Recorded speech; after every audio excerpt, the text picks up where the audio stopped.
Eleanor Holmes Norton, thank you and Ranking Member Davis for calling this hearing, and Chairman DeFazio for that very, very passionate set of comments, very well spoken.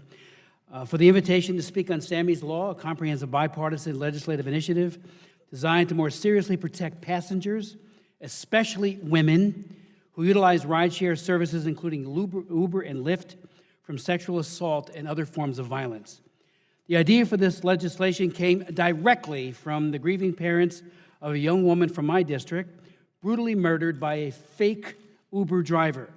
Now, however, we know that there are significant personal safety concerns associated with actual Uber and Lyft drivers as well, not just the fakes that are not well appreciated or publicized, and I'll speak to that more in a minute.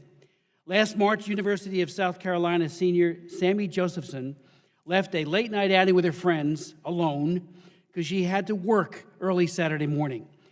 The extraordinary talented student who had recently earned a full scholarship to Drexel University Law ordered an Uber. In a congested part of the town, a predator, pretending to be an Uber driver, took her into the car and brutally murdered her. Less than 24 hours later, her dead body was found in a field. The murderer was caught, jailed, and now awaits trial. Almost immediately, Madam Chair, and notwithstanding their excruciating agony, and you met with the parents, as did Mr. Davis, as did Mr. DeFazio, despite that agony and the loss of their precious daughter, Sammy's parents, Seymour and Marcy Josephson, began pushing for federal and state legislation to better ensure that no one else loses their life or gets assaulted by a rideshare driver or a predator who pretends to be. Working with the Josephsons, my good friend Tom and I crafted a bipartisan bill that would push states to require front license plates and, above all, scannable codes such as QR codes on both back passenger side windows that riders could scan on a smartphone device to verify their ride before, and I say again, before entering that vehicle. The bill provides a rider with the ability to opt out of using a QR code by instead using a 4-digit personal authentication number to be verified again before entering the vehicle.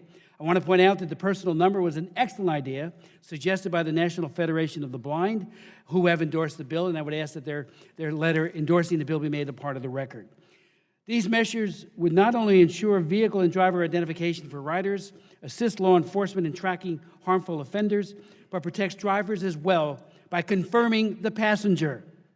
The legislation also makes it unlawful for anyone other than a transportation network company like Uber or Lyft to sell a ride-hailing sign. Today, anybody can buy an Uber or Lyft sign on Amazon or elsewhere for as little as $10, enabling the fakes and the predators with the appearance of signage legitimacy. Additionally, Sammy's Law requires the GAO to study the incidence of sexual and abuse of riders and drivers, and the nature and specifics of any background checks, how credible are they, of drivers and state laws that may require such checks.